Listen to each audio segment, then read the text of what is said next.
Hey hotties, are you looking to grow your business and get real-time support from fellow designers? Become a loyal hottie by joining our Patreon community. Your subscription to our loyal hottie tier on Patreon gives you exclusive episodes like process parties, live workshops, and our unedited and unfiltered conversations for just $10 per month. Your support means the world to us and helps us continue to create the content you love. Plus, by joining our Patreon, you'll become a part of our inner circle and have the opportunity to connect with us on a more personal level. So learn more and subscribe at patreon.com/HYDC.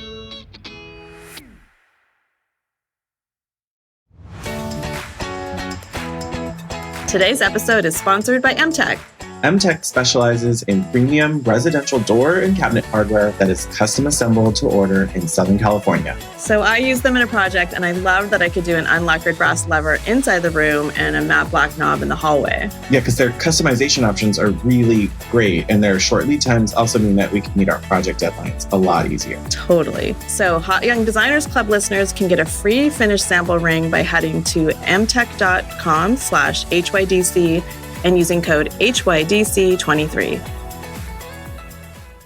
Welcome to the Hot Young Designers Club podcast. I'm Rebecca Plum, your big sister. And I'm Shaun, your GBF. We're not that hot or that young, but we believe it's a state of mind that helps us build adaptable and profitable businesses. We rely on the support of our design besties to get through each day. So let's explore the emotional, practical, and humorous sides of being interior designers.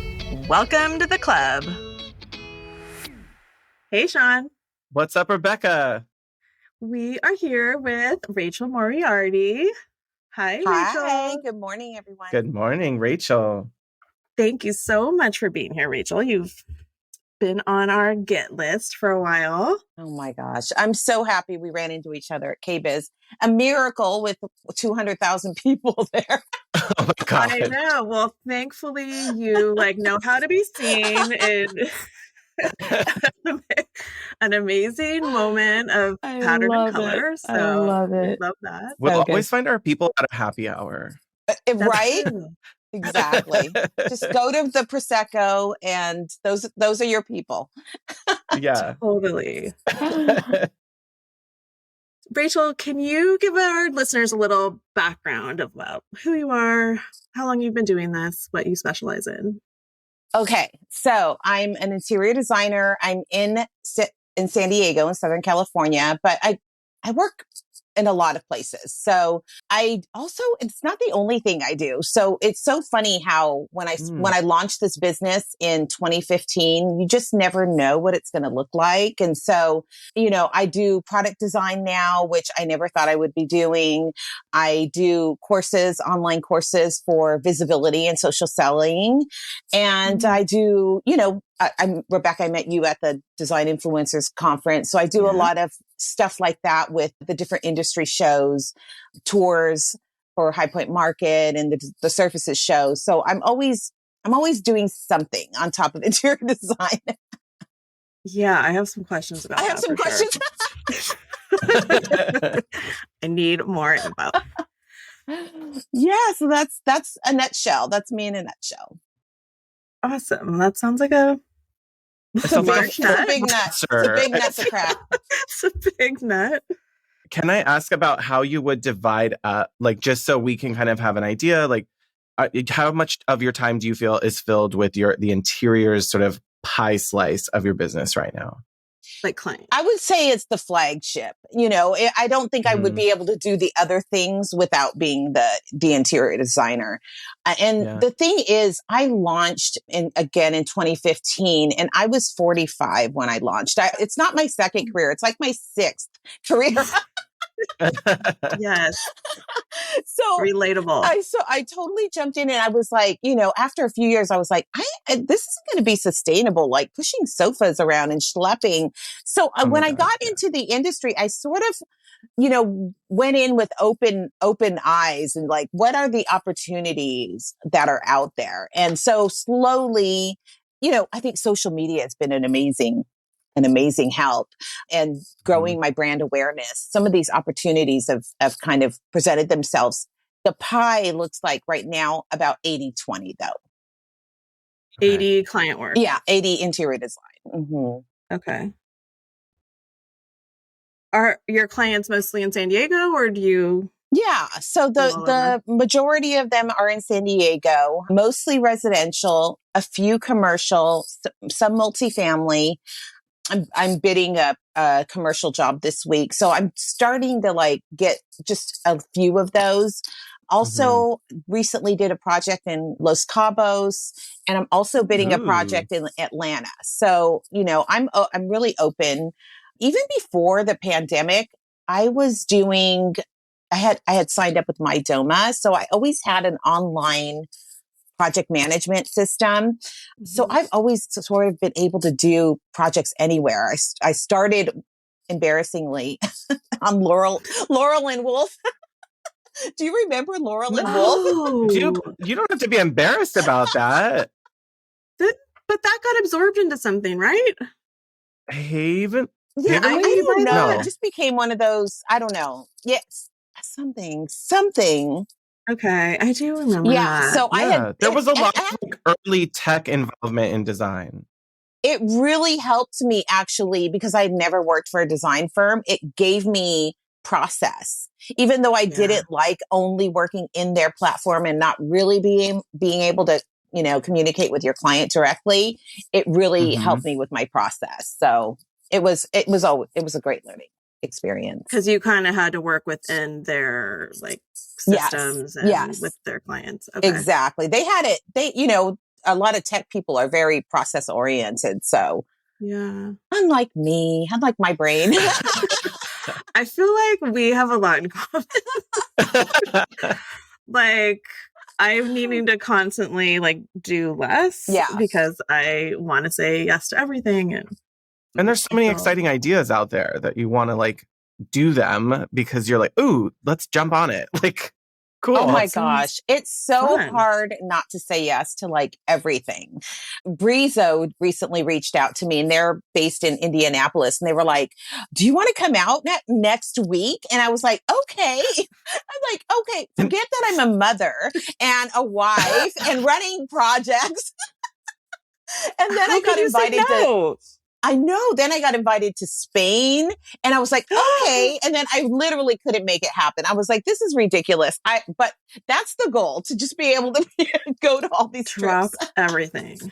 Yes, that seriously. It's so Like, different now that like, I feel like people are starting to travel again and, live events are happening. It's like, there's so much opportunity now. Right. and we need it. It's Yes, like we we're do. I'm starved. gonna I'm gonna manifest this because I feel like right now, as brands are recognizing that like consumer behaviors are sort of getting a little bit cooler, they're like, let's get in front of the designers. They could mention our names, they could mention us. And so they're just trying to stay front of mind. And so I'm just going to manifest that there's going to be someone else who's going to reach out to you for another one. Like, it's Well, going to that happen. was the thing, Shaun, seriously, that was the thing I had to do with myself. Like they already did. There was that little bit of scarcity, like nobody's ever going to, this is a once in a lifetime. It's not, you know what I mean? And I Mhm. sent my regrets and they were like, well, hopefully you'll make it to the next one. And I was like, see, there it is. Yeah. Like, please keep me on your short list and I will be there. Exactly. So have you guys watched, this is totally a random aside, but have you guys watched Mrs. Harris Goes to Paris? I started watching that on one of my flights, but I haven't I finished have it. not. Okay, at first I'm like, this is kind of dumb, like, and silly, but it's cute the whole way through. But anyway, a lot of the story is like these kind of terrible things happening, or she makes like a decision that you're like, why are you doing that? You're like giving so much of yourself away, and that seems like it's not going to work out. Anyway, so she's always like doing the right thing, but it like kind of devastates her each time. But then this like bigger, better thing comes along because she did that. And it just kind of made me think like, yeah, saying no to something that seems so bright and shiny and wonderful, but it's going to be too hard on your personal life or whatever, probably means that a bigger opportunity is going to come because you did that. I think we can relate that to business too. Have you ever sent out like an awesome proposal where you're like, this would be a lot of money. You know what I mean? And you're just like not hearing back, and you're like not hearing back. And then all of a sudden, like other things kind of like come in, and you're like super excited about those. You know what I mean? And you're like, thank God I didn't hear back from these. It's just funny how like those things happen. I feel like everything always turns out. It's definitely happened to me where I'm like devastated because something didn't come through. Exactly. I'm like, if I was on that, I would not be able to do these other things. Yeah. Yes. Absolutely. Yeah. So we have to remind ourselves. Life lessons. Yes. I mean, it's out there. There's Harris goes to Paris. Yeah, Mrs. Harris Goes to Paris to give us the little like life lesson. It's cute though. It's also like beautiful fashion and 1950s Paris. Okay, I'm down. It's like the opposite of Emily in Paris. Well, the cute guy, the cute boyfriend from Emily in Paris is in it. Oh, he's just going to be the Parisian hot guy the from cute now neighbor on? one. Yeah, yeah, totally. Rachel, as you're thinking and talking about projects, it got me wondering, how many projects are you working on right now in various phases? I knew that was going to be a question. I mean, you can guess. I didn't check. You know, I would say I'm always in the like 10 to 12. And again, the magic words being in various phases, onboarding some, offboarding some are waiting for permits. And I am like so calendar challenged. I do not know. I have a really weird intuitive way of making all of this work. And I don't know how it does, but somehow it does. But yes, that's 10 to 12 has always been my magic number. Do you feel like, based on that intuition, that are there times where you're like, oh shit, I'm going to be working all night for a couple weeks? Yes, where I'm like completely depleted and want to just end it all. I'm not alone. Yes. This is the everyone screaming at their speakers in their car episode where they're like, no, me too. Like, yeah, that's... We're just going to buckle up, everybody. Like, exactly. Not around. Yeah, we're like door dashing, FYI fam, DoorDash every night.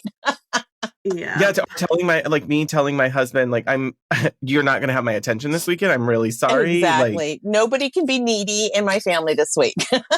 nobody gets sick. I cannot take care of you. Like, oh my God, yes. I'm going to be coming in hot to every meeting. I'm going to be like just running.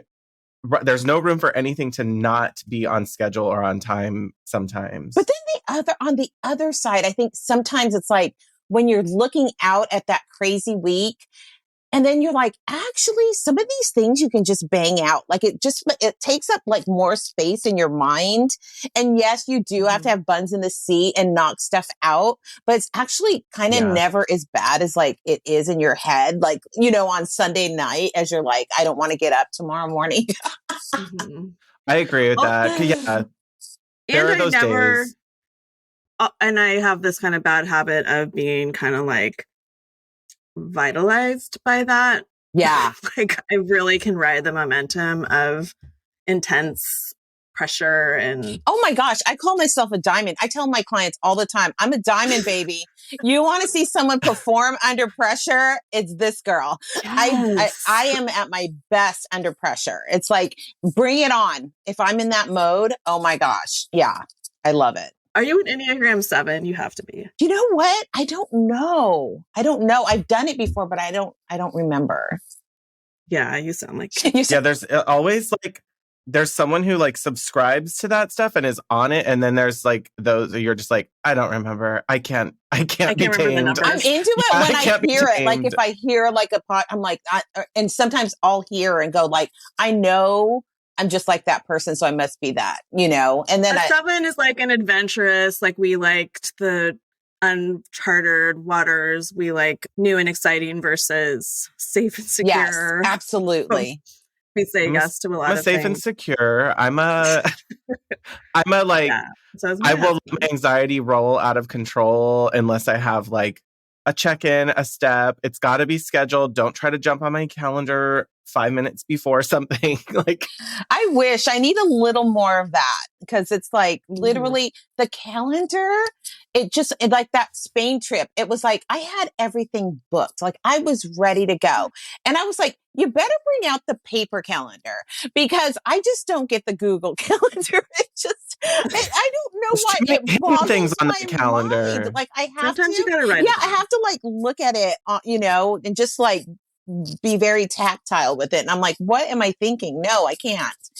So yeah, that's me. You know what I do, which is like my hack. I take my Google Calendar, I save a PDF of it, and then I open it in my iPad. I didn't This know is how you I still could feel do like that. I'm techie. Right, Yeah, exactly. You're like, I'm not exactly it's like I could paper, just but print it yeah. out, but yeah, and then I can write on it with my pen, which does help me kind of process, especially when I'm those like big, more like Gantt chart kind of schedules. Yes.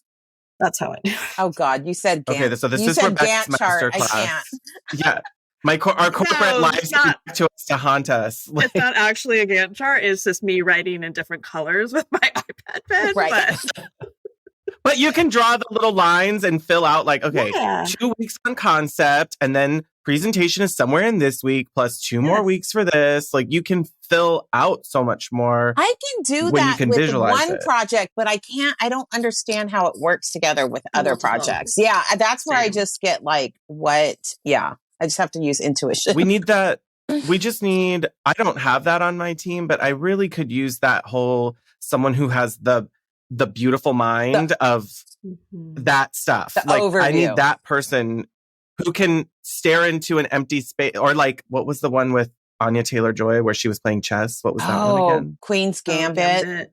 Yeah. Queen's Gambit, where they can look in the ceiling and they can see all of the pieces of my business fitting together. And like, I need that person. So if they're listening, yes, somebody call me because I need help. Like, we all do. Yes, we all do. Yeah. So what does your team look like? Do you have anyone on your team? Yeah, it's mostly me. I do have to have, I always laugh because I'm like, I don't even have the skills to work in my own design firm. So I have to have somebody that can do all my drawings and renderings and stuff. So I have a virtual design assistant, but it's per project because you only need that for a certain time. Yeah. But it's mostly me. And then again, per project, I bring people in for, I have 3 contractors that I work with. So it depends on what kind of project we're doing. And then I bring in people at the end for installation. Okay. Are they always the same people? Pretty much. It's not like employees. It's like, just contract, but yeah. Okay. But people you've kind of built a relationship with and kind of know how you like to work. Yeah. That's what I'm trying to figure out, how to do that without fully investing. Yeah. I used to produce for 15 years. I was a producer, fashion shoots. And I think I run my business very similar to that. There was a seasonality to that. And so it was like, every time there was a photo shoot was like, okay, the same, 3 fashion photographers and this makeup artist, you know what I mean? And I feel like I do my business. Yeah. I feel like I have my people. And if this one's booked, I have this one, and so I can always execute, but it takes a village. It really does. Like I'm always open to meeting new people and, building more of a team. I'm always. But I like that because you've like designed it so that you can flex and not feel like you're having to keep like growing to maintain this like big structure of a team. But it's like, like I have a creative agency background. Sorry, my pen just flew away. A creative agency background, and that is a good way of thinking about it, of like just bringing in all the different players that you need for a specific job. You're like, I need the copywriter and I need this person, and this photographer, this graphic designer. Okay. And you can kind of design it to fit the style or the size or the skill of the actual project. So, nice way of framing it. Yeah, I just had to like come to that realization because I look at everybody else's and, sometimes you just get envious. So, you're like, oh my God, they look like they're having fun. That would be cute to have that or, that setup or this setup. And And I was like, you know what? I've been doing this. I'm in my mid 50s now. It's like, I'm not going to like, I think it's like some of these younger teams, they're so like fresh and young. And I'm like, I have been doing this a long time, like just working and project managing. And this is the way I've done it. And I just have to be okay with like, it works for me. I mean, obviously, if I have a lot of output, which is if I've done a lot of projects, a lot of real work, real life interior design, which is kind of crazy when you look at some of the renderings now. Have you noticed like there's a lot of people putting out like stuff that looks really real. You're like, but can you run a project or run a budget? Fooled by this? And then I'm like, I think people are. I think they do look like they're doing really quick glances, and they're like, this is beautiful. By it sometimes, like if you're scrolling, like then I'm like, wait, she already finished that bathroom? She just demoed it yesterday, and I'm like, oh. No, that's why I put myself in the pictures. A lot of time on photo shoot day, I put myself in the picture. I'm like, this is a real project. With a real person and real it's not a fake background. I don't know, but I think in like 5 years, the difference is going to be really hard to tell. It already is. Sometimes you have to literally look at like the bottom of a curtain, and see where it's like been cut or something. I mean, it's so you're hard like to tell looking now. for the real life wrinkle or incorrect pleat, or we're like photo detectives trying to find it. Yeah, so maybe that's like something to think about in photo shoots. We have to like add that like wabi-sabi detail. 100%. I mean, I've been working with my photographer since 1995. We worked in fashion together. And so now I've kind of like trained her to do interiors. And I miss film. I really miss film. I talk about wabi-sabi and some of the grainy things that happen, or sun flare. I'm like, if we get natural sun flare coming through a window, I want to see that. I just feel like it's so pretty, especially and then now that we're talking about these AI renderings and just realistic renderings. It's like, you can't get that natural stuff. I know. In the time that film took, I did my early part of my career, product photography for like a coffee company. So it would be these like sets with just one glass of coffee. And he used a 4x5 camera, and we'd have to wait for that freaking thing to develop. Like, you would pull Polaroids to check, and each shot took like, that's so hours. Funny. I miss it. I used to work for a catalog company called International Male, MALE. It was a men's. I know this. Do you what? I know this. You know what? You did this to me. So I used to book the male models. So they would come in and they would have to get in their underwear. I would have to take Polaroids of them. I mean, it was the bomb. It was like questionable fashion at the time. Like quote unquote fashion. Mm-hmm. It was very like you're like, now I look back and I'm like, this was a very like gay audience friendly, like some of the fashion was very questionable. Oh my it was gosh, the underwear fashion at a time that no one was really doing fast fashion for that kind of stuff. The puffy shirt, we did the puffy shirt for Seinfeld. We would get calls from moms like, why are you sending this to my son? And we're like, he signed up for it. Who's gonna tell you, Mom? Shaun ordered it. Oh my God, that's so that's where I met my husband. He was a photo assistant, and I was a prop stylist, and so it's so funny. And I still work with that photographer. Wow, you have had like a full range of career. So you also worked for a bank? Like, when did this all fit in? Right? That was like the biggest left turn in my entire life, because every other job had been kind of like make sense, fashion, visual merchandising, photo styling and all of that. Always in like fashion. And then it was during the recession, during 2008, 2007, 2008, I also had gotten a divorce, and I was in the furniture industry. I'd worked for Ethan Allen, and I was working for Bassett. And, that was just full commission. And so I just needed a job that was like, I needed to not work weekends. And so my sister's a banker, and she was like, well, there's this, little community bank opening, blah, blah, blah. why don't you try it? I did not think I would be there for 8 years. And it was really hard for me, honestly. It's like, I could not understand the concept of debits and credits. Like, Rachel, debits, credits. Because in banking, it's the opposite of what it is in your banking account, you know? And I'd be like, I don't understand.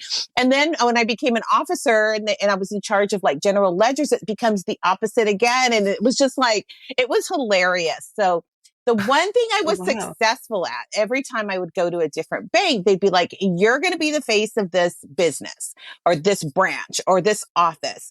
And they always said that same thing, because really at the end of the day, banking is about sales and relationships. And that I had in spades. So I was never like a super great banker. It's banking is like one of those things that's made so kind of anyone can do it. Like they have everything's already like, you just need to plug in numbers and, you know, there's do your stuff process. like that. Yeah, exactly. Yeah. It's like they can just turn. That's, you know, it's a very high turnover industry, and so I didn't really have to be a great banker. I just had to bring in the business. I'm like, I don't have to know the financial formulas or algorithms or whatever, because they're doing that for us. Like someone else is going to do that. Like, seriously. Like I remember when I was a banker and you'd go out to dinner with friends and people would go like, give her the check. She can figure it out. She's a banker. And I'm like, no. Please do not. Please do not. Exactly. We have computers that do that for us, and we don't have to figure out someone's like people would come in and ask questions like, this interest is wrong on my mortgage statement. I'm like, gosh. I really doubt it. And they were like, well, then show me the math. I'm like, I am not doing this for you. Like, I'm sure I understand the concept of compounding interest, or the idea I understand. The rate part, if you want to go and blow up the math and you want to prove to me it's wrong, then I will love to talk to you. Exactly. But if you're going to make me try to do it, it's not never going to happen. No way. Next. No way. And also so unlikely. Like, I'm not going to say it doesn't happen because we hear about stuff like that, but like pretty unlikely. It'd be pretty bad if it did, but most of the time it was pretty accurate. And I feel like that's an interesting diversion. When did you find the moment where you took from banking where you were like, it's time to get back out of this? Like, what was all right, we can leave this again? I think it was funny because like I became a banking officer, and I remember like, I thought I was in a cool career path up until then, but then I started looking around and I was like, there's nowhere else I want to go from here. Like, I don't want to be my boss. I don't want to be my boss's boss. You know, I don't want to wear suits anymore. You know what I mean? It was just like one of those things. And I really started. Did you have to wear like pantyhose? No. I think, well, you know what? I feel like I did in the very beginning. I think I might have. I think so there was a huge shift at one point. There was a big shift from like, there was like a certain time where it was like, okay, now banking is getting hip with not having to wear hosiery, and like ladies not having to wear like a matched suit. You could have like a blazer and trousers, or like it was, there was a time. Yeah. It was it's a very conservative dated environment. It's super conservative. But what was I had gotten this house that I'm living in now, and it just sparked something. It was horrible. It was like uninhabitable. So we had to like do some things to get into it. And it was just the one thing that just like all of a sudden it was on again, you know? And then I was like, I need to start doing this. And so I started like doing little side. I mean, I'd always been known for doing, because like I said, I had worked for Ethan Allen. I'd worked for Bassett. I had a store in La Jolla before that. So everybody kind of still knew me for doing that. So I would get these like little projects, but then Facebook was like a thing. And so I started taking pictures of like putting a pillow on a bed or doing those kind of like, now it's like everybody's doing it, but it was like, it was so like, didn't happen then, you know? And then people would start like literally DMing me or messengering me and being like, can you help me with mine? And I was doing those little things that you could do on the side, a guest room, refresh, you know what I mean? A color consult. And I just started posting everything. And then I started getting in trouble at work. Like they were following me and stalking me. And they were just like, you know, it was just all bad from there. And so once I started, oh no, yeah, it was like, banking's so weird. Everyone's always like trying to position themselves, you know, and it's really, really catty. So as soon as I could feel that, like, they were like, I could tell they were kind of talking, you know what I mean? Like, oh, she's starting a business and you know what I mean? Like, blah, blah, blah. Yes. It was really fast from there. I didn't even know I was going to quit on the day I quit. My poor husband. I went into work and I sat, it was like one of those things. I like went to work, I logged on, I just typed out my resignation letter. I just, without any thought. It was just like one of those things like today's the day, can't do it another day. And I remember like getting in my car and I was like, so like adrenaline and thinking like, what am I going to do? And then I was like, I had carpet samples in the back for a project I was working on. I was like, what do you mean? What are you going to, you're a designer. And literally from like one day to the next, and that was it. Never looked back. Wow. That's awesome. I know. It is that like, bye Felicia type of day where you're just like, nope, no more. Like, you're not going to do this to me anymore. I'm out. It was a slow motion. I remember like getting in the elevator and everybody just looked like, you know, that like nobody's awake yet and everyone's miserable and everyone, it was just like that thing. And I was like, can't do it. I just can't. So. You're like seeing your life flash before your eyes. Yeah. Like. Yeah. But you did have like another alternate life path opening in front of you that. And I had enough momentum. And what was funny is like, I had done this weird inventory like a week before. And I was like, I've got 6 months of runway. What I thought. Now I would have been like, girl, that's a week. But you know, in my mind, I thought I had like 6 months, which was give me this really feeling of security. And so it's so funny how like it just took a week and I was like, I'm out. Like, yeah, well, I don't know. I mean, I just think sometimes you just have to like do the leap, build the parachute on the way down. You're like, falling? That whole thing.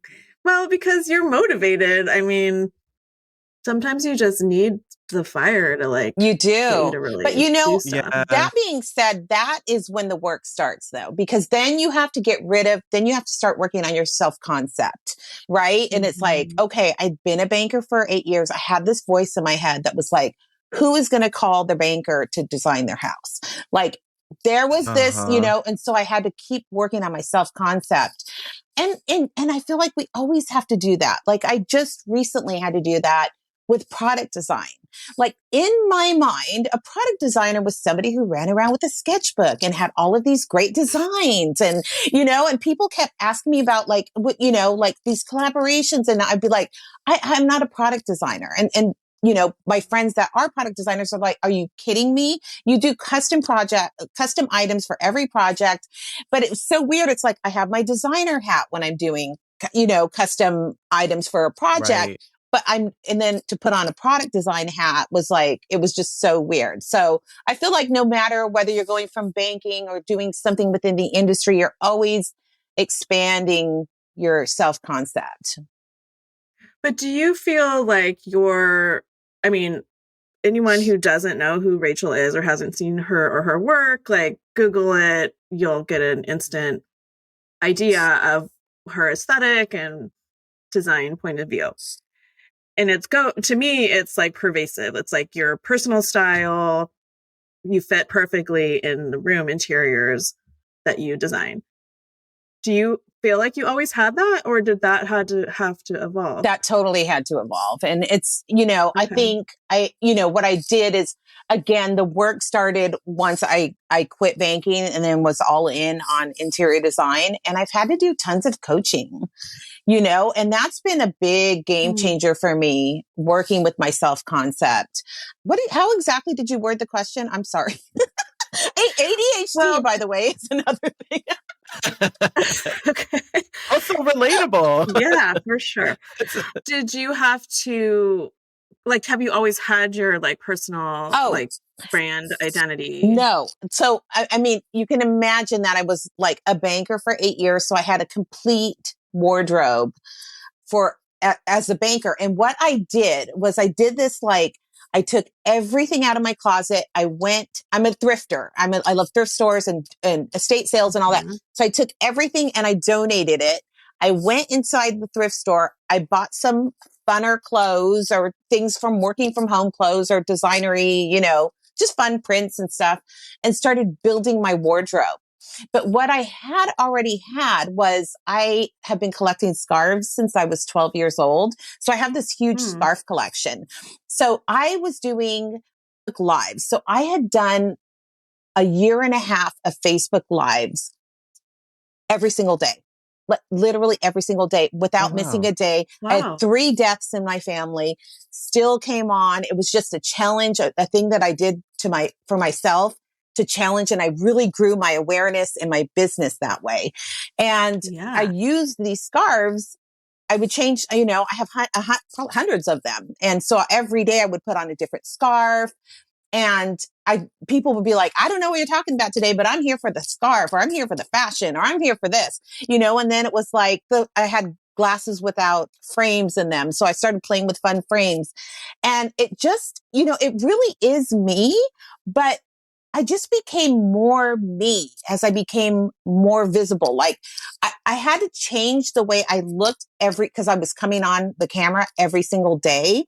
So I kind of used scarves to do that. And then I just started building and just, people start telling you, it's like, you kind of don't really know. Like people are like, I'm here for the color. I'm here for the pattern. I'm here for this.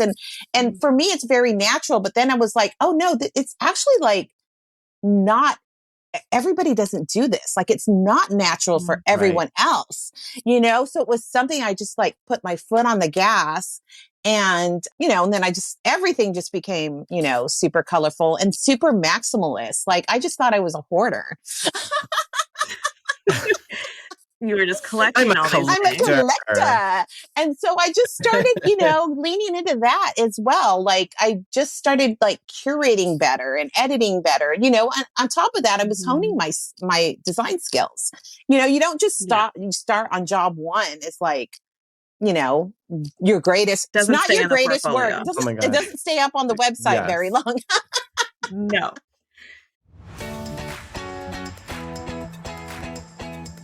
This episode is brought to you by Canvas. The Canvas app uses your iPhone or your iPad's LiDAR technology to scan rooms in minutes to create as-built drawings. I used to dread kicking off projects with hours of measuring and creating the existing floor plans in Chief Architect. I'd always forget at least one dimension and things just wouldn't add up. So since we started using Canvas a few years ago, we both incorporated it into our businesses. So now it's kind of a flex because clients see me scanning their space in 3D, which is way more professional than fumbling with a 20-foot-long tape measure. Honestly, Canvas is so much faster and cheaper than me personally creating the drawings that I can put my energy into other things like, I don't know, spending time with my family or sending Shaun memes. Exactly. I usually get my files from Canvas in 1 or 2 days, and then I can jump right into the fun part of designing. I recently started using their measurement report to send to my workroom for window treatment quotes too. Okay, but are they accurate? Yes, with a good scan, Canvas measurements are 99% accurate, which is way better than you. First, you'll scan in the app and then submit them for conversion when you're ready. You'll get to choose which software you'd like to convert them to, like SketchUp, AutoCAD, Chief Architect, or others. And we really want you to try it. So Canvas is offering $150 credit off first orders for our hotties. So visit canvas.io/HYDC to get started.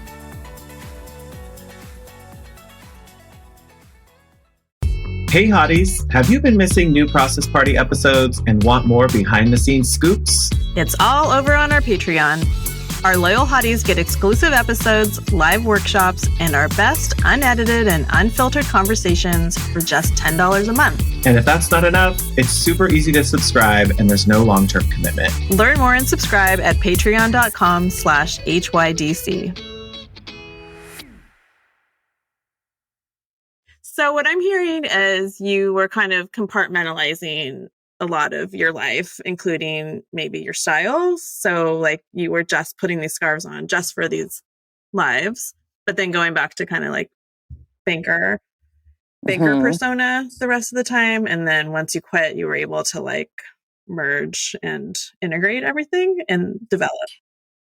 Well, it happened after. It happened after Okay. I quit banking. That's when I started all of my Facebook lives because I was like, I have to bring business in. Like we were a two income, still are two income family for a reason, not because, I just had fun working.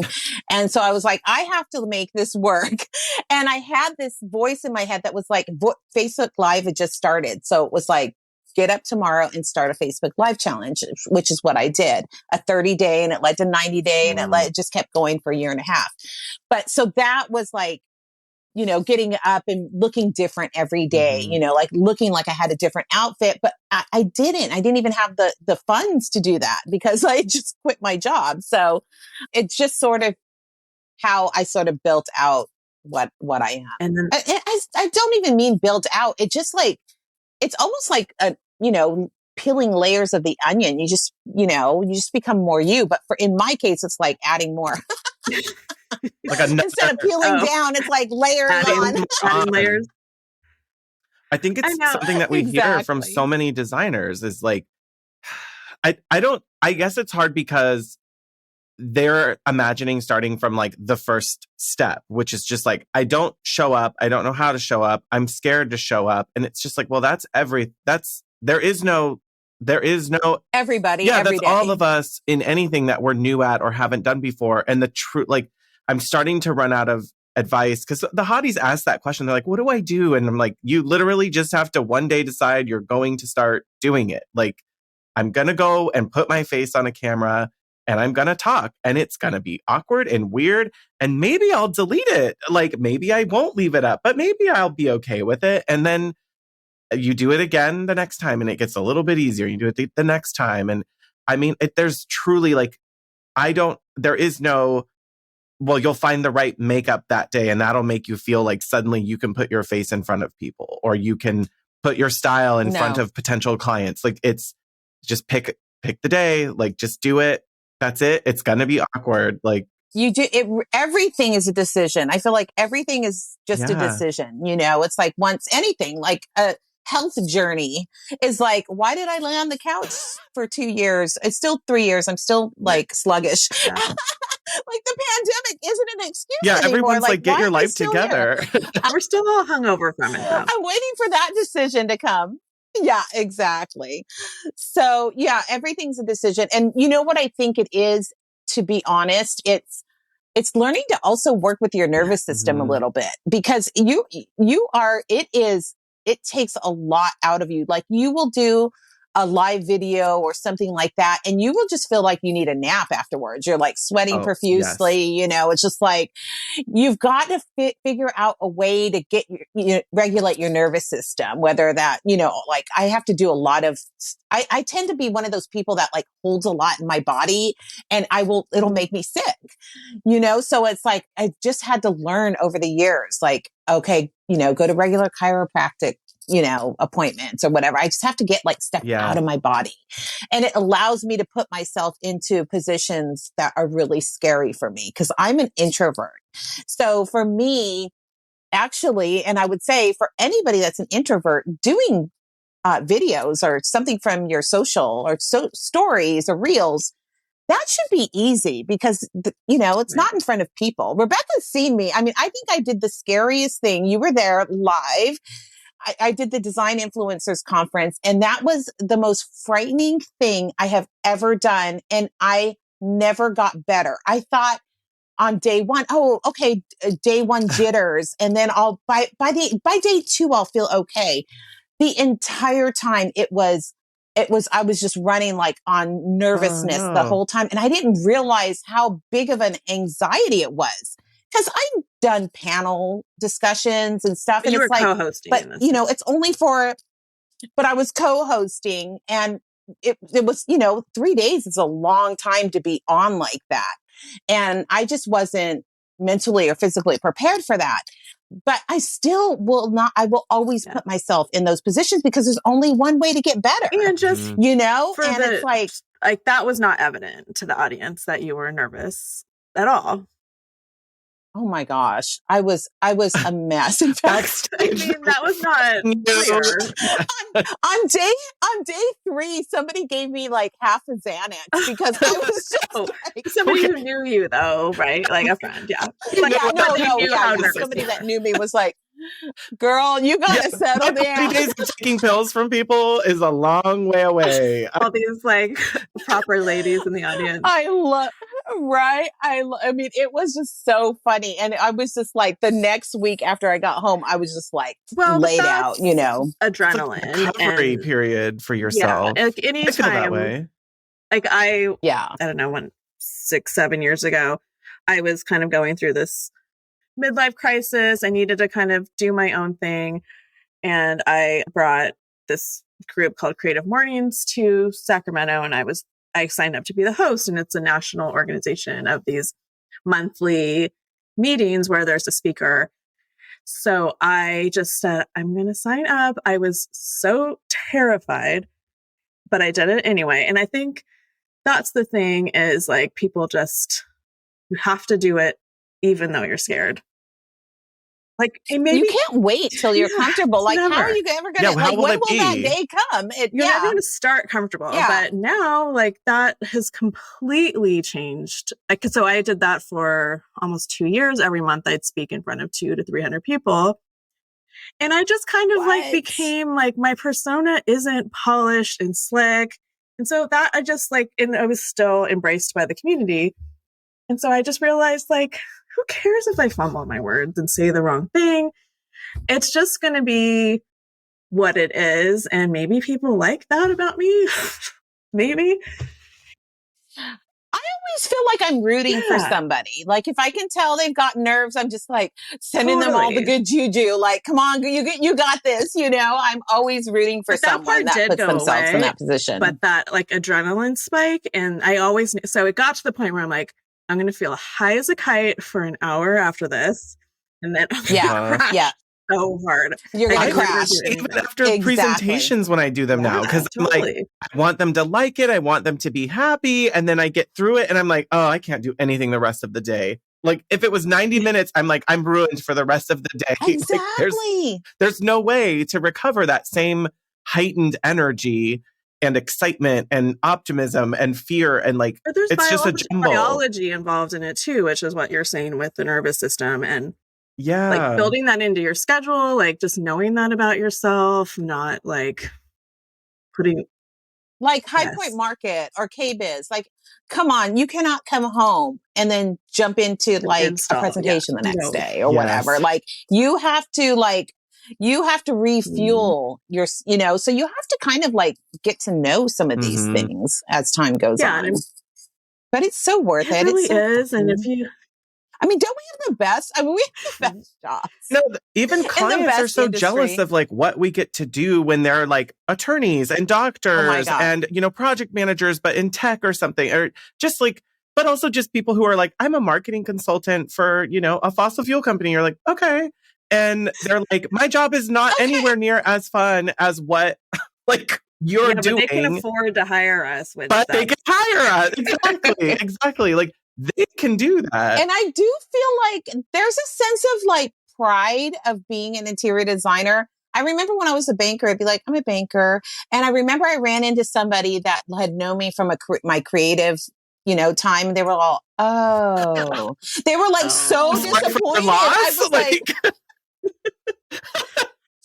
like, oh, she really fell. No. I'm like, I'm not homeless or anything or like addicted or, you know. Oh my God. Like I do.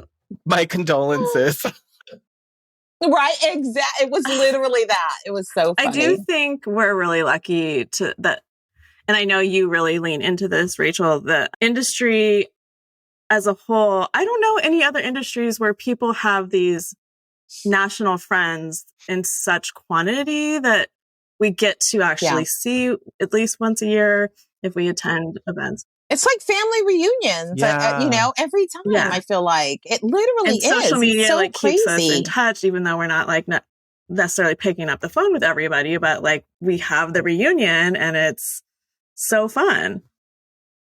I mean, I was laughing at like what a stalker I was of you. I didn't even realize what a stalker I was of you until you were like, "Oh, I Me? didn't realize you followed me so closely." And I was like, "Oh, I love your front door makeover," and you know, and then I think like, why didn't I engage? Like, why didn't I ever just why am I just creeping? Like, oh my God. Yeah, why am I creeping? Like that's so weird. Like, and so it's so funny. I've been making a point to try to tell people and like respond to more people of like, I'm very invested in this. Like, I'm just trying to even like DM or respond to a story or even post like, bring back, like they're posting something totally different. I'm like, can we go back to your kitchen, please? Like, I'm just like, I'm very much like trying to tell them that I'm here to watch you go on your garden tour. I'm here to watch you fix your closet or like just reorganize your pantry. Like, just try to tell people that yes, I'm watching and I'm looking because we consume so much, but we don't engage. We don't say anything because we're like, is that weird? Is it creepy? Like, is it right? And the other thing is like that some of my funnest and most engaging reels have been where I've taken like clips of my day of not an extraordinary day, just you know, day. and been like, okay, I'm going, you know, just to check on a bathroom, whatever. And then I had to go here and I do a little voiceover. I went and got coffee and blah, blah, blah. I mean, not an extraordinary day. And like, people are just like, oh my gosh, you know, like it's so hilarious. I'm just like, we're all voyeurs, it's so but basic. we're all voyeurs. We all want that peak. Exactly. It's the reality TV now that we can consume in short bits instead of committing to like 40 seasons of Keeping Up with the Kardashians. They can follow you for just one day if they want and get like a peek of what it's really like. And maybe it's not all gorgeous and beautiful stuff. Maybe it's just some of the mundane work that we do. But I want to know what people are doing. I think about like, oh, I wonder what my friend is doing today. And like, she's an illustrator and teaches at a university too. And I'm like, I wonder what she did today because you're curious, like how I do that just by driving around the road. And I'm like, how are all these people not in an office building right now? Like, why is it so much? Why is there so much traffic? And then I'm like, these people all have something they're doing. And meanwhile, I'm driving around doing whatever. And they're wondering that too. Why is this guy just driving around back and forth to other people's houses all day? I'm part of the problem. I'm part of the problem. The killer's in the house, girl. Like, it's you. Well, I know you have a lot of industry friends and close friendships that I'm assuming you've met at various shows and events. How have you fostered or created those relationships? You know, I think some of the best ones have been going on the tours. Mm-hmm. Like, have you guys heard of Design Hounds? Yes. Oh my gosh. If you got to be a Design Hound. Like they do the most amazing trips and tours. Yes. And I know, don't you guys put tours together for your hotties? We haven't, but we've talked about it. I think we mentioned the K-Biz that we were manifesting. We want to be able to like be with our crew of people and help them open up to that stuff and introduce them to things that they didn't know about. Yes. And you can't really do that in like a short form, meet me at a happy hour. You really do need to like, let's just follow each other around for the day. Spend the day. Yeah. Yeah. Yeah. And I have FOMO. So when I'm on, it's so funny because I'm a total homebody and an introvert. But when I'm on a trip or something like that, like I have FOMO. Like I will get up so early and I will stay up. I'll be at the fire pit at night with everyone drinking wine until I'm like falling asleep. So I like those moments, those trips, I feel like I've gotten the closest relationships with.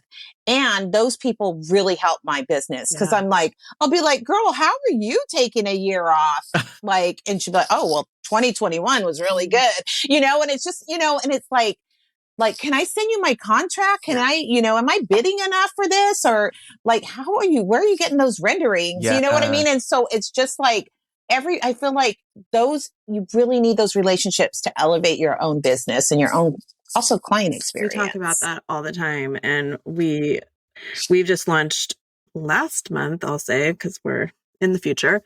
We launched a Patreon where we're getting together some lives with our followers, for our members, to talk about some of this stuff because, like, we fully believe in just being really open and vulnerable with a few trusted design besties. Like, it's easier to have people all over the country sometimes because they're not in your backyard.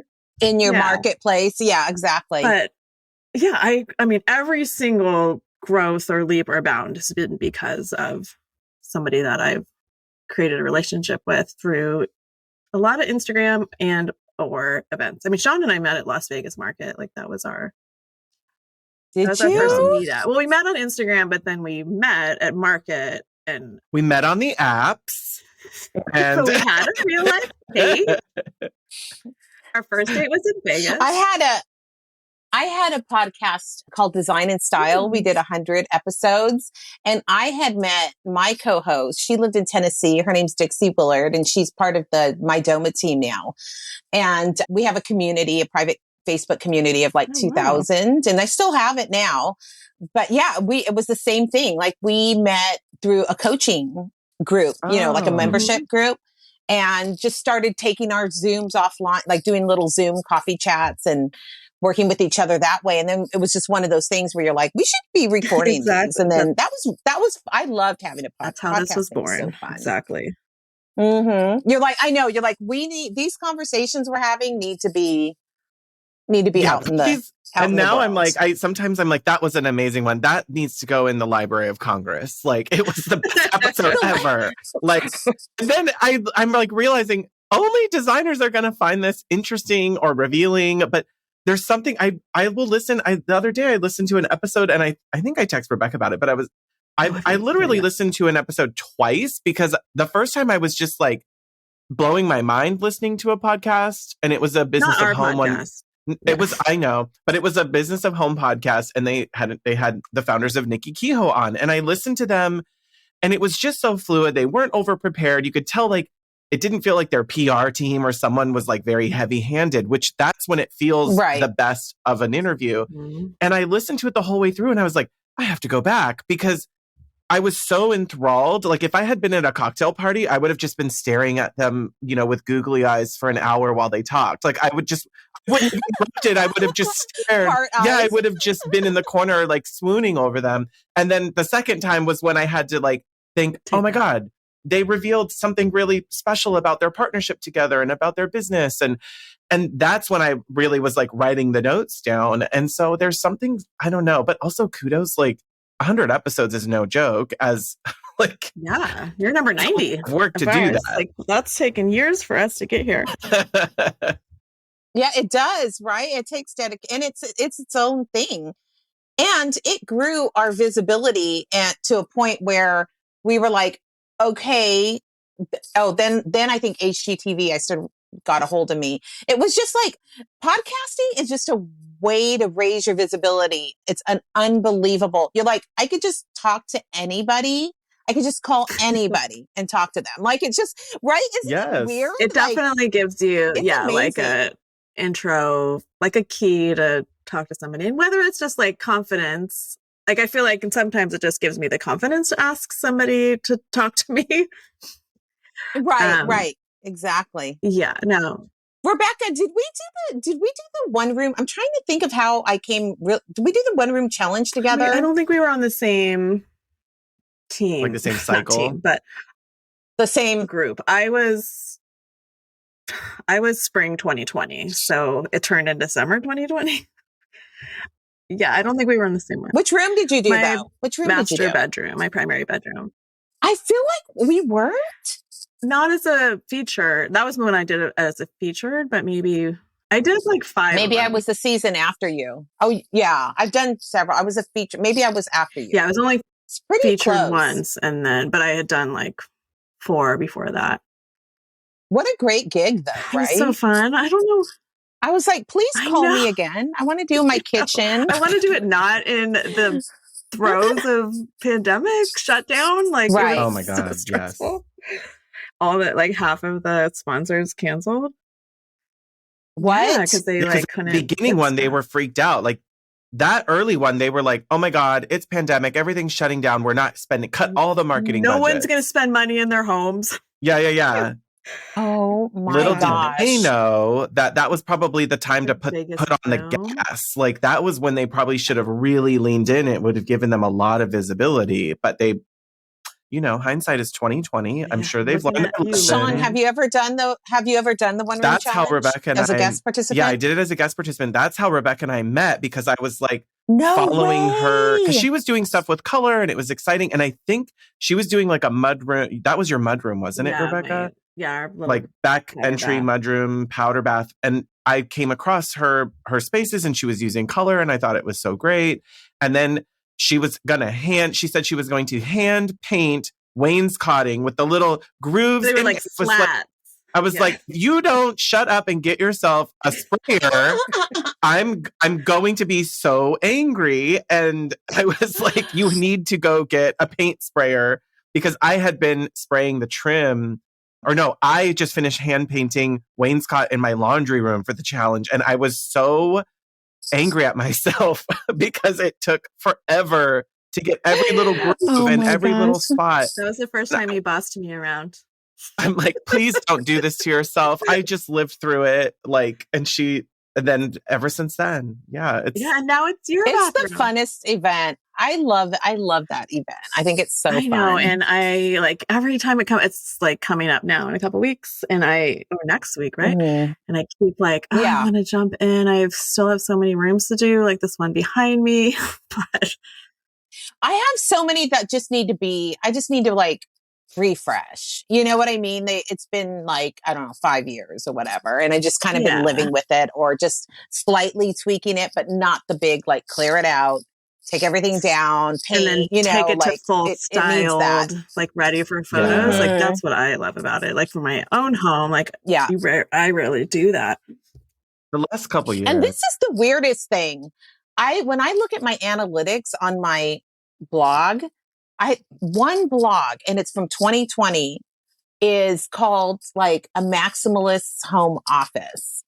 And it's not that cute. Like it's I'm sure. And it has the most views, and it still gets views. And I'm like, I need to do a new home office. I need to make it cute. I need to, it's so funny that it's like the most highest performing viewed still. Is it Pinterest? Blog. So I'm like, we need to show I don't know if it's on Pinterest. I don't know. I'm not a Pinterest. I don't put things on Pinterest. So you can click and it will pin on there if somebody wants to. Maybe it went viral on there somehow. Know. And it's going to your blog, which is awesome. But it's so funny because I think it's so important for us to show our own houses. And so what the one room challenge is like a perfect way to like, okay, week 1, I'm going to get over the shame of what it looks like right now. Yes. And by week 8, we're going to be all good. I mean, that's how I built most of my business, all of my following really on Instagram was through one room challenge. And I got over, like you talk about, like self-concept, like I really got over myself. And that was my challenge instead of like the everyday Facebook. It was one room challenge we did our kitchen for the first one, like crazy people. And oh my gosh. So we did our kitchen, and my rule to myself was I was just going to show up as is so that I didn't overwhelm myself with getting ready and being cute. Like I didn't have a collection of cute scarves. So I just made it like, this is going to be me. And I would just talk to the camera unshowered half the time because we were just working. And I don't know, I think finding a way to like really be authentically you and learn what that is. Like I learned what authentically me as a designer was during that time. Absolutely. Yeah. I just talked to my phone. Is your kitchen on your portfolio? I think it is. Oh, I'm like, I gotta find it. Wouldn't it be on there? I don't know. I know. It's got the. Yeah, I love your use of color. It's so good. Thank you. So bold. And it's been great. So like the more I've leaned into it, then I get clients that are like, make it bolder. Like some of the don't hold back. like some of the last projects I've had to like tell the client, like, no, we got to put some wood in here somewhere. Like, it can't be like all Right? primary color. You're like, calm down, okay? Like, I'm like the voice of reason of like, we need some You're neutrals. the voice but that is the thing. Like I put on my homepage, like colorful and cultured and coastal, because even though I live in San Diego, I don't do the sand and sky and whatever beach. You know what I mean? I do a much I mean, I'm like, please, if you have a beach home, I do want to work on it. Yeah, don't roll me out. Please call. But I feel like those words kind of like attract or not detract, but what do you call it? Like repel. If you use color, it's very polarizing. So I really use it a lot. Even when my projects aren't like super colorful, I zoom in on, the flowers that I brought in or whatever. And I put it on like a colorful kimono, and I will get in like the shot. So sometimes there's no color. Like I recently did my sister's kitchen. There's no color in it. Like I was the color. And so you know what I mean? Is sometimes you got to trick the eye because it was styling. Yeah. And you've got to let people, and then people will either be like, no, okay, that bright green kimono, like, I'm not going to work with the Grinch. There's no way. You know what I mean? So somebody called me the Grinch when I was wearing that one time in a funny way.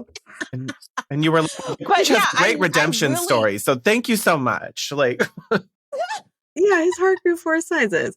But you want to be like, I want color to be polarizing for my clients. Like I want clients who want to embrace it. Like that's my ideal. And another thing I did was during 2020 was put my ethnicity in my bio.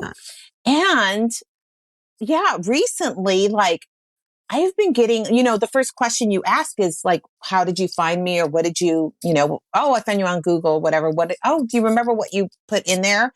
And a lot of times they're putting Mexican designer in there. Really? Oh, interesting. And because they want that cultured look, like they're like, we don't want Mexican restaurant, but we want you to know, you know what I mean? Some of the elements of how, we live and some of the things that are important and how we like to gather as a family. And, they're doing like there's a lot of Spanish homes here, Mediterranean style. And it's like, we want, sometimes they'll even tell me like, when we have parties, I want this place to be where the mariachis play or whatever, so and not feel like they're coming out to you when they're telling you about how they live. Like, exactly. Yeah. So that's been really an interesting thing too. And that only happened during, when I just feel like there was just a shift, in 2020. I thought it was important to identify. And I'm also on the Diversity Advocacy Alliance for High Point Market.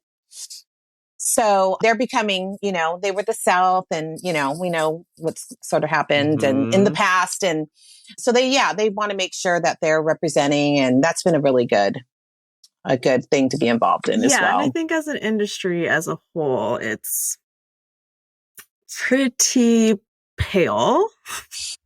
Shaun's like, No, it is.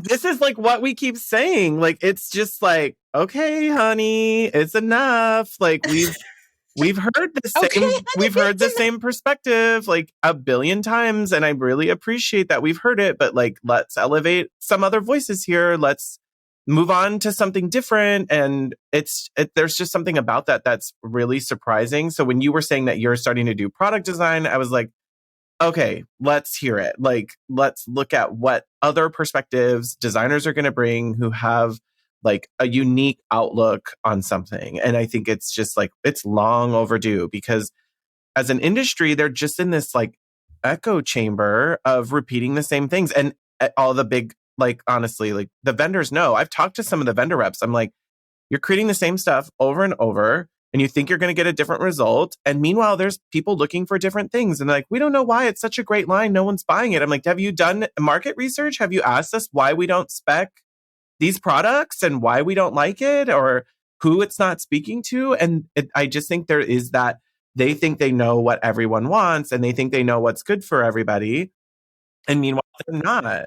You need a variety of points of view and cultural backgrounds and economic and regional backgrounds. Like, it's a very large country. I think as like editors are also seeking out different points of view, I think it's getting more interesting. Like, it's just more fun to look at, because I remember there was like a time when everything was like white and blown out and, you know, texture. And I'm like, texture is not a color, my friends. You know, sorry. Thank you. It's much needed, but it's not a color. Yes. It doesn't count. Oh God, my worst pet peeve is when I'm not naming names or thinking of anything actually specific, but when there's like an Instagram post of, oh, I love this colorful design. And like, I'll send it to Shaun, like, where is the color? Like, there's like army green, like in the bit of a vintage rug. Like, that's a neutral in my world. If it's blue or green, that's neutral. Where's the other color? Like, we went so bold with this. I'm like, girl, you just painted the ceiling. That's not bold. Like, it's not even a color. It's still neutral, but it's not white. Ooh. Or they're like, this was really daring. I'm like, for who? Like, for who? I mean, it's fun. Like, there needs to just be but representation for everybody. Like, there's plenty of clients for that look, but there's clients that want other things too. So, I want to know more about your product line. Oh yeah. I always say High Point Market, like, to any of your hotties listening, if you're not getting out to industry events, gotta do it. I just feel like being there is like land of opportunity to me. And, you know, getting face-to-face time, even if it's just a few minutes or a conversation, it gives you something to follow up on. And I was do you love Market Square when you go there? Like, it's just the smaller vendors, you know, IHFC is great, of course, but it's like, sometimes it's just like, that's where I see a lot of the you need to spend more time to me. So I try to get out in the outskirts, which is really what's fun about doing my Insiders tour. Because it took me so long to get. I was like in IHFC and Showplace for like, I don't know, years. Yeah, because you're just overwhelmed by all the venture stuff. out. Yeah, exactly. And then, you know, you want to get familiar with some of the basic like big lines. But once you're familiar with it, you're like, I need to see other stuff. And so I love to spend time out in the outskirts. So anyway, Market Square has the smaller vendors. And there's this one vendor called Mirror Teak. And Jamie Jaffe's the owner, and he does these custom mirrors, and they're like, they have like a distressing on it, but you can literally customize them for anything. And he does art on top of the mirrors. And so he wanted to collaborate with me to bring in some, you know, like new pieces. This is where I was like, I'm not an artist. That's where my like imposter syndrome comes in, you know, because I'm like, I love Justina Blakeney, you know, she's just like goals. And she's a painter and an artist, and she does all these patterns. And I'm just like, but I'm like a vibe curator. I'm like, okay, I'm a vibe curator. So I'm always you are. I'm always curating all of these like patterns. Those, what do they call? They're copyright free, public domain. I have tons of these because I'm always putting them together in like custom murals and piecing and doing all this stuff. So I was like, well, I'm not an artist, but I do have all of these like amazing, you know, patterns I'd love to see. And in my house, we collect like 60s retro rock posters, and I just love them because they're all cool and colorful and wild, you know? Yeah. And so I'm always like, I always want to see like just something different and bold. And so was it last market? Yeah. We launched just 3 SKUs, and then we're doing more this market. He's shown it Atlanta. This will be a second time at High Point, and then we're going to HD Expo. I've never been there, which is the hospitality design. So so they're really fun. They're beautiful. And even if you don't buy the Rachel Moriarty collection, they are a great resource for your projects. Yeah, I was just looking. They have amazing stuff. Yeah. And he sells at also at Our House, carries him, and Anthropology. And so he's got a lot of great distribution and then hospitality as Let's go well. direct, folks. I was like, I know. I was like, can you get me an Anthropology? Can you give me just someone on the marketing team there? I'd love to have a conversation. Exactly. I'm like, that would be like the ultimate. So do you want to grow that part of your business? Like, are you feeling more comfortable with being a product designer? To be honest, I feel like certain collaborations are great. Like I had done a tile collaboration a couple of years ago with a company called Elegant Mosaics. If it's the right person, I think it has to be a smaller company for me. I like to see product go out really quickly. Like when I hear these stories of we developed this for 2 years, I'd be like, what? Yeah. I just don't, I'm so impatient and I just can't. I don't know. But I think it takes more team. Mm-hmm. Like it's a whole other business model. Yeah. At Atlanta, at the Design Influencers Conference, I'm missing her name. Oh, Libby Langdon. Libby Langdon. Yes. Yeah. She gave like a TED talk on it and it was like, oh, wow. Like amazing. And that sounds like an incredible revenue stream, but like, yeah, you got to be ready to like 50% and also of our business.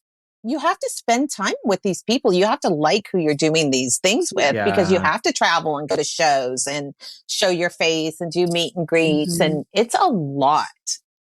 It's a lot. So I love doing it. And when the partnership's right, I'll probably continue to do it, but it's not at this point. I would have to have way more support to add more. Okay. That makes sense. Yeah, there's a lot of work that goes into putting it all together. And of course, the more SKUs there are, the more work that goes into, like, because you're narrowing down from just, like you said, we launched with 3. That means there were way more ideas behind the scenes that you weed through and look at that. Back and forth. Yeah. It's just like a design project. Yeah, exactly. Yeah. So, and they're like, well, we know what sizes are going to sell the best for us, or we know what colors or patterns do the best. So can we tweak one of yours? And you're like, I don't know. I really like it the way it is. Like, it's a whole like, but I love this baby that I already gave you. Like, I don't want you to mess with it anymore. That's so funny you said that. I call them my mirror babies. They're my mirror babies. Yeah. But I love that you're actually creating it and not just like some collections we know is just already created and they just get a celebrity to put their name on it. That's right. Yeah. Pick the 10 out of all these that we want you to put your name and face to, so. That's different. They should disclose that somehow. Like that's kind of fun about working with a small company though, because I'm like, he's the one making them, we're the one like going back and forth on the collaboration and then he makes them. So, or whatever his production team, but Fantastic. It's fun that it's so small, I love that idea. And I love that it's a way for, if designers are thinking about it, those are good actionable things of like, be present, be at markets, have some ideas, but talk to the smaller vendors because they're looking for opportunity. They're looking for new ideas. We're not all going to be at Visual Comfort or Loloy on our first try. Right. Like, have a point of view. I feel like a point of view is like the main thing, like how many designers go to High Point every year, like, or every season, 80,000 or something. It's like, you have to have a point of view. Yeah. Yeah. You've got to show up with all of you. Some designers with a collection, they don't necessarily have hundreds of thousands of followers. But they do. I don't have like a strong, I'm like, yeah. And that, but you have to be able, it's about sales at the end of the day and they have to know that you're going to market and co-market, and be part of that. And that's, that takes time. It's even on social media. It's like, it doesn't take money, but it takes time, which kind of essentially equals money. You know what I mean? Yes. So yeah, you have to be willing to do that. Awesome. So tell us about like the Insiders Tour. You're doing that. Well, you would have done it. Well, it'll be in the future. Yeah, but it's so fun. Oh my gosh. If any of the hotties like want to come, I'm hoping to do it every year or every season. But again, it's like, you've been to High Point. It's like, you kind of like see your favorite, reps and stuff like that. Like you kind of knock that stuff out. You look at new product. But you kind of need, so what's interesting about the Insiders Tour is we have to cover 4 neighborhoods and 1 educational panel or something like that. So we are really, and we get 1 shuttle, like dedicated shuttle stop at some point in the day that we have to arrange. So it's like you really get to learn the different neighborhoods. You get to learn how to use a shuttle. And then you get to knock out some CEUs or something like that as well. So I feel like it's just an amazing day. We start at Universal. We have breakfast. You know how great Universal is. And if it's your first time at Market, you're like, where's a great place for great food or just a place that I can like, you know, kick my heels up for a minute. Yeah. So, you know, you get introduced to that and then we go off and we do our whole thing. And then Jaipur is another one of the sponsors and we end at Jaipur, which is moved now into the DNC building and have cocktail hour there. So we start with breakfast and with cocktail and lots of cocktails in between as we love know. it. So it's one day. Perfect itinerary for me. On Saturday. It's really fun. It's like every showroom is so excited. Like, I'm like, can I bring, you know, a group of buyers? They're so excited. They're like, yes, can we feed you? Can we do this? You know, it's just so much fun to arrange. So yeah, I did the really design excited. influencers tour with Adam last year. Oh yeah. Oh, you did it last year? Yeah, right? Or was it 2020? Spring. Yeah, it was last year. That was spring of last year. Which was so fun. So then would you have started at Universal as well? I think so. Yeah, we did. I don't know if that was our first stop, but we definitely went there, but that's 2 days. But still, like, you're in this car with the same people for a couple of days, and you definitely get the camaraderie, and I don't know, you just really get to know the people with you, but also, the vendors that the showrooms, they're just opening their doors to you, and usually you get to like talk to a designer that, like a product designer or that's launching a collection. Yeah. And just the or people you get to meet the head of marketing or the actual owner of the company. Like, hello, you know? Yeah. It's pretty amazing. Yeah. So it's definitely a different experience than if you're just bopping around by yourself. Yeah, I did that. I did that tour too. And I've been on subsequent trips with the people that I met on that tour. And it's like, all of a sudden you're like, oh, cool. You know, this person's on or this person's on the tour. And it's just like creates a deeper relationship. Yeah. So if you're listening and you've never been to High Point and you're intimidated and overwhelmed, which we both were our first time. It is intimidating. You should be intimidated. It's huge. I think people don't realize it's a city. Like, it's not. Yes. It's not a building. Yeah, for sure. It's physically intimidating, and the just number of showrooms is intimidating. So yeah, find a tour. Find Rachel's tour. She obviously would be an amazing, fun host. She's going to show you the cool and unique stuff. And High Point Market Authority has like a list of all these tours, right? Like you can find them. Yes. Every season there's like, they have a market experience or something like that under their website. Fantastic. And there's not only me, there's a lot of different tours. So find your person. Yes. And then just keep going. Then you just get a sun design vacation every year. Then become just a regular. We're here for that. I love it. Are you guys going to be there, by the way? Not in April. We are going in October. So throwing it out. I know as this is coming out, we'll have just passed April market. So hotties, plan your pocketbooks accordingly for fall. And we will see you there. If you guys do something, let me know. If you do something in a showroom or something, I'd love to come by. 100%. We are putting the feelers out there to find a place for us and find a space where we can just meet up and be with everyone. And because it's so hard to connect with everybody if you're just like, you know, hey, for this next hour, I'm having lunch here and people are like, 3 miles away or something. So we want to make sure we can find a place to gravitate with everybody and hang out and connect. So that'll be really amazing. And Rachel, you've been so generous with your time today. Thank you. Thank you so much. I feel like we weren't even recording. Can we just do this every week? Yes. This is our coaching session. Exactly. Like, here's where we gripe about everything. And now here's where we elevate. Designer therapy. This is what we do. This is what we're here for. Right? So. I love it. Thank you for having me. I really enjoyed our time together. And can you share with the hotties where they can find you? I think Instagram is like the place. It's a party in my DMs. I love it. I'm there every day. I share my cup of coffee every single morning. That kind of like, I feel like it's like, okay, I'm open for business.